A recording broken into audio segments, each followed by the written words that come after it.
Eto naman kung lagi ka namomroblema tungkol sa usapin ng pera, eto, 'wag na 'wag kang magpapawala nito mga boss. Puwedeng gumawa kayo ng sarili niyong ganito mga bossing ko.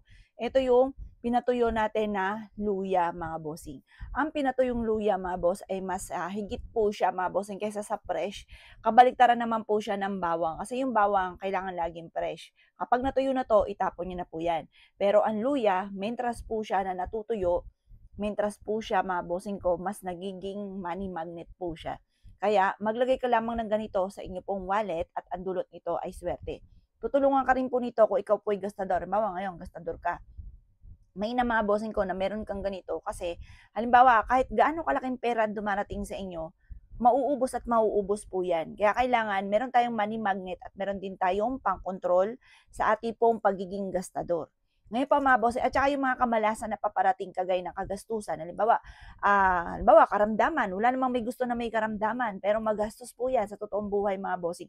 Kaya kailangan meron tayo na pangontrol ng pagiging gastador at pantaboy ng mga kamalasan. Ngayon pa mga bossing, maglagay ka lang ng ganito sa wallet ninyo.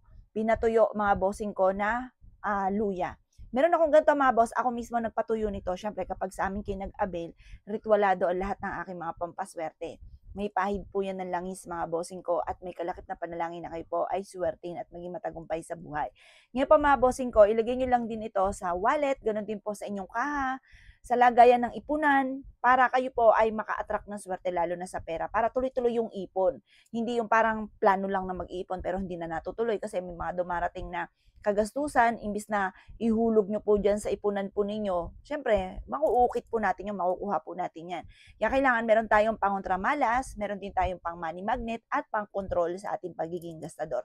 Ito na nga po yung pinatuyo na luya mga boss. Pwede kang gumawa sa sarili po ninyo. Kaso nga lang minsan, pagka halimbawa kayo mismo yung gumawa, dumadating yung punto na inaamag kasi syempre fresh po siya. Kasi yung sa amin mga bossing ko, may iba kami mga pamamaraan na pagbibilad nito or kaya pagpapatuyo para hindi siya dumaan sa inaamag po siya tsaka malinis po talaga siya. Pwede nyo rin tong ipanghalo sa mga yung tawag diyan, sa manok para hindi po malansa, pwede nyo na siyang ihalo sa pagkain kasi malinis po siya. Tapos pang-attract pa ng swerte. O mga boss avail nyo na po ito. Or kaya kayo mismo po ang gumawa mga boss. Basta kapag natuyo na yung luya, pwede nyo na siyang ilagay sa kailangan tuyo na po siya. Kasi mas nagiging money magnet po siya kapag po tuyo. At saka yung mga kamalasan po ninyo, halimbawa, ang dami mo kamalasan na nakakapit sa inyo, kaya kahit anong gawin kayo ay sa wala. Sa pamamagitan po nito, tutulungan ka nito para maalis yung malas at imbis po na kamalasan ay puro kaswertehan naman ang darating sa inyo. O siya mga boss avail nyo na po ito. Or kaya kayo mismo ang gumawa. Basta positive ka kapag gumagawa ka. Naniniwala ka na kayo po ay mababago ang takbo ng pamumuhay, naniniwala ka na puro swerte ang darating po sa inyo. O siya mga boss avail nyo na po ang ganito or gumawa ka na po at maging positibo sa buhay.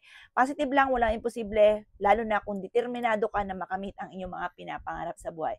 O siya mga boss good luck po sa inyo po lahat.